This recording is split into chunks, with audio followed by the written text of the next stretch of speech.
Hey, bonjour tout le monde, bienvenue au Roi de Trèfle. Aujourd'hui, on va faire un petit unboxing ensemble. On va regarder qu'est-ce qu'il y a dans la boîte de The Lost Ruins of Arnak. Mais juste avant de commencer, je voudrais dire un bon merci à la boutique La Soirée de Geek qui a fourni la copie qu'on a ici. Je vous invite fortement à aller voir leur site. Là. Ils ont énormément de choix. Puis si jamais il y a un titre que vous ne trouvez pas sur leur site, vous pouvez leur écrire. Ils vont pouvoir regarder si c'est possible pour eux de vous le procurer. Puis surtout, les prix sont vraiment très très compétitifs. Donc je vous recommande fortement d'aller faire un tour. Le lien va être dans le commentaire ici-bas. Parfait. Donc sans plus tarder, on va ouvrir la boîte ensemble. Qu'est-ce qu'il y a à l'intérieur? Donc, The Lost Ruins of Arnak, c'est un jeu qui est c'est un worker placement, donc un placement d'ouvriers, mélangé avec du deck building. Donc, on va en fait sur une thématique aussi qui est de l'exploration des ruines dans une jungle. Donc, là-dedans, on a un campement, puis on doit aller explorer dans la jungle pour aller chercher des ruines, des trésors, puis trouver qu'est-ce qui se passe dans le temple. Donc, c'est ce qui m'a intéressé surtout, c'est le mélange là, du deck building et puis du placement d'ouvriers. Donc, j'ai bien hâte de voir qu'est-ce qu'il y a à l'intérieur. Puis évidemment, là, sous peu, on va suivre tout de suite dans pas trop long avec une session de jeu en solo, parce que ce jeu-là se joue en solo, effectivement. OK, donc qu'est-ce qu'on a ici?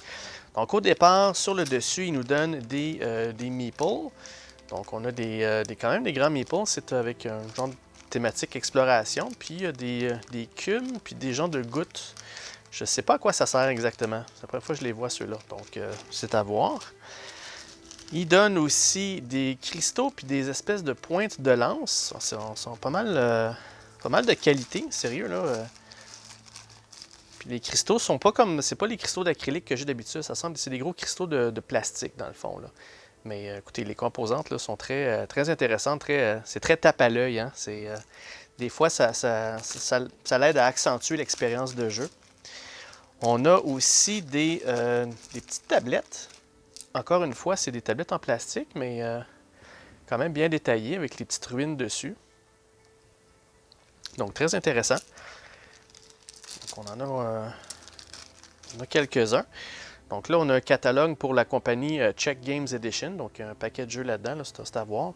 C'est la première fois que je pense que c'est un des premiers jeux de Czech Games que j'ai, je crois bien. Donc je vais pouvoir regarder leur catalogue, voir s'il n'y aurait pas d'autre chose qui serait intéressant là-dedans, sûrement. Une petite tablette pour compter les points. Donc là, sur le dessus, là, la première feuille était arrachée, mais c'est pas grave. Dans le transport, des fois, ça peut arriver. Là. Mais OK, pour compter les points, toujours pratique. Ensuite de ça, on a un deck de cartes qu'on va ouvrir un petit peu plus tard. On va regarder le restant des composantes. On va faire le tour des cartes vite. Je sais que dans l'aspect deck building, là, on va pouvoir aller acheter ces cartes-là, puis ça va nous donner des habiletés spéciales. Puis ça, c'est ce qu'il faut payer pour aller chercher la carte. Donc, je connais pas. Écoutez, j'ai vu quelques séances de jeu, mais je ne suis pas un expert sur le jeu en tant que tel. Donc, des ziplocs. Donc, c'est toujours bien apprécié d'avoir ça dans les jeux. Qu'est-ce qu'on a ici? Ok, ça semble être des genres d'aide-mémoire pour les effets. Qu'est-ce qui fait quoi? Toujours pratique d'avoir ça près de nous. Donc, un tour, comment ça fonctionne. Le setup pour les rounds. Donc, la hiérarchie pour le transport, le mouvement. Donc, toujours bien pratique à avoir. On en a un pour chaque joueur. Excellent. Ensuite de ça, on a le livre d'instruction. Mon Dieu, c'est un gros livre. Il fait pratiquement toute la boîte, là. En fait, grosseur, c'est plus qu'un manuel, c'est vraiment un livre d'instruction. Donc, quand même beaucoup de pages. Sérieux, je pensais pas que ça avait pas l'air d'un jeu extrêmement complexe, mais il semble avoir beaucoup de règlements. Je sais que le plateau, il y a il y a beaucoup de petits endroits où on peut aller qui sont distincts. Là. Il y a peut-être beaucoup de règlements sur chacun de ces endroits-là. Donc, ça serait à voir. Donc, le livre est quand même beaucoup. Il est bien illustré, par contre, ça a l'air bien écrit à première vue. Puis on parle il y a 23 pages. Donc, un livre quand même une bonne épaisseur. Là. Donc, je vais avoir une bonne lecture à faire avant de commencer à jouer. OK, donc ça, il y a des petits collants ici. Ah, OK, je me souviens, là, dans les séances de jeu, j'avais vu, c'est les petites gouttes comme ça, c'est des loupes. Puis les carrés, je pense que c'est des journaux pour explorer là, les manuscrits. Donc ça, c'est probablement des collants que je vais devoir mettre dessus. OK, ben c'est sûr que le jeu il est pas extrêmement cher, hein. Fait que des fois, là, je préfère avoir les collants comme ça pour les mettre moi-même que de payer extra pour avoir des composantes là, déjà tout fait, là. Donc des fois, ça vaut la peine. Comme c'est pas, on demande, ça n'en demande pas beaucoup. Puis un petit peu comme Aliens, là, le jeu Aliens, là, oui, il y a des modèles à construire, mais si on est capable de passer au travers de ça, le jeu est beaucoup moins cher à cause de ça, justement. Donc ça me dérange vraiment pas ça. Donc ici, on a les plateaux des joueurs. Donc là, vous voyez que ça se défait très bien. Ça, j'aime ça. Ils sont pratiquement déjà défaits dans la boîte, là, mais c'est parce que c'est tellement... j'aime mieux que ce soit comme ça que de déchirer le carton. Des fois, là, on force puis le carton déchire, mais eux sont bien faits. Donc, on a la couleur du joueur. Puis vu que ça joue en solo, là, je pense que toutes les planches, là, il y a du brun ici pour le joueur artificiel, dans le fond, là, le bot. Là. OK. Donc, excellent. Bon, je vais enlever ceux-là parce qu'ils sont déjà tout défaits. Mon Dieu, parfait ça. Ça me dérange pas. Excellent. Donc les autres planches qui manquent là. Ensuite de ça, bon, une autre planche déjà défait. Il semble avoir beaucoup de punchboard de carton à défaire. Donc ça, il va y avoir des monstres là-dedans. Lorsqu'on va aller explorer, là, il y a certains monstres qui vont arriver, puis il va falloir là, payer certaines ressources pour s'en débarrasser, sinon on risque d'avoir des malus. Là.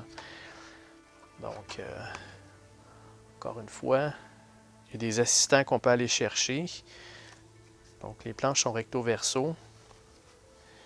Donc, l'art, les graphiques puis l'art du jeu, là, il est vraiment, vraiment beau. Là. Si on regarde, par exemple, celui-là, là, par le focus, là, c'est très bien détaillé, bien dessiné. C'est très...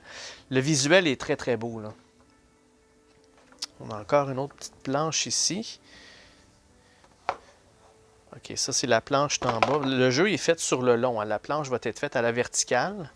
Puis ça, je pense, c'est la partie d'en bas, là, où est-ce qu'on commence, là, si je ne me trompe pas. Là. Ouais, après ça, vous allez avoir la planche là, qui va monter. Vous allez voir, la planche là, est très bien dessinée. Les graphiques sont vraiment là, hallucinants dans ce jeu-là. Là. Parfait. Donc là, on a d'autres planches à... OK, ça, c'est les monstres. Ouais, c'est ça. Si on regarde, là, les... très bien fait. Les illustrations sont vraiment très belles. Là.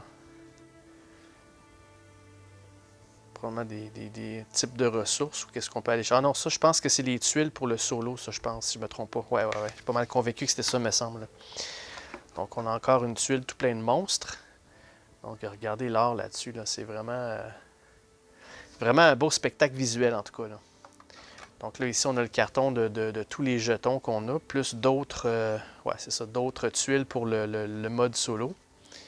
Donc, je vais avoir une grosse job de carton à défaire. Et à la toute fin en bas, on a le plateau. Donc, je vais mettre sur pause quelques instants.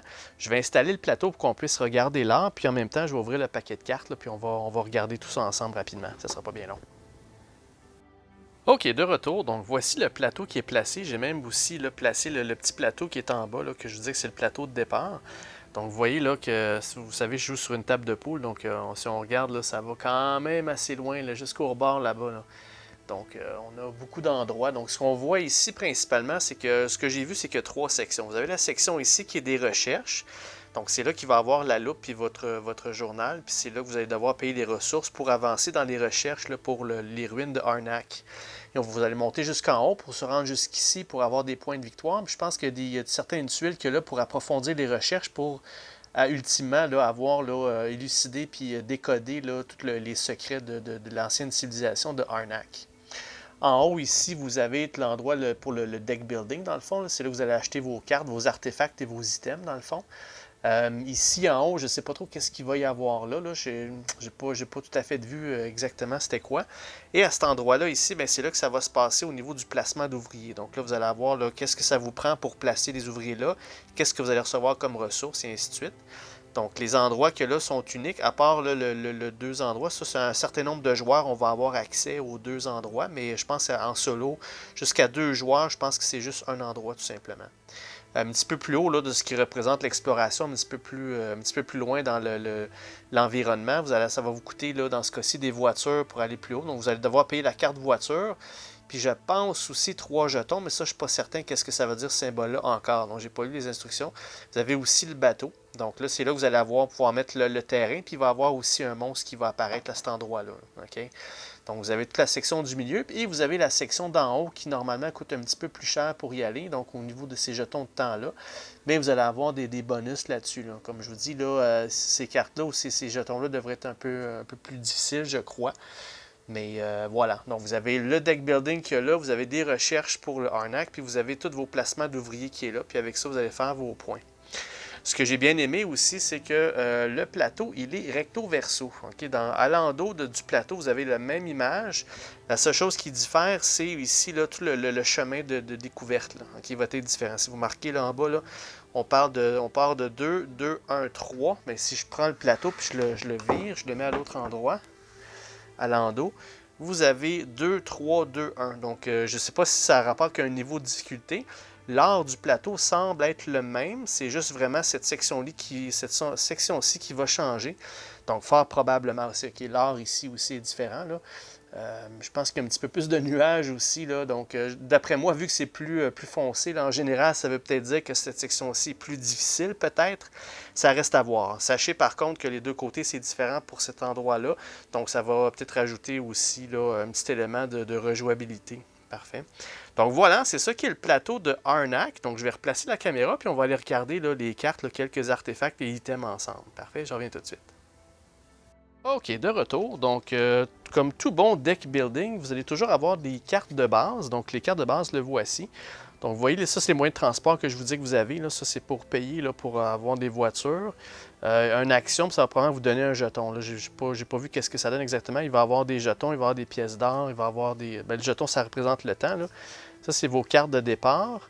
Il y a même des bateaux que vous pouvez avoir. Puis il y a aussi là, des cartes Fear qui vous donnent moins 1 point de victoire à la fin. Donc c'est sûr que vous allez avoir quelques-unes de ces cartes-là dans vos mains qui est possible de vous débarrasser. Mais même si vous les avez, ça vous donne au moins quelque chose à faire avec. Ce n'est pas des cartes mortes là, comme on voit souvent dans les deck building qui ne sert à rien, qui fait juste là, remplir votre main pour rien.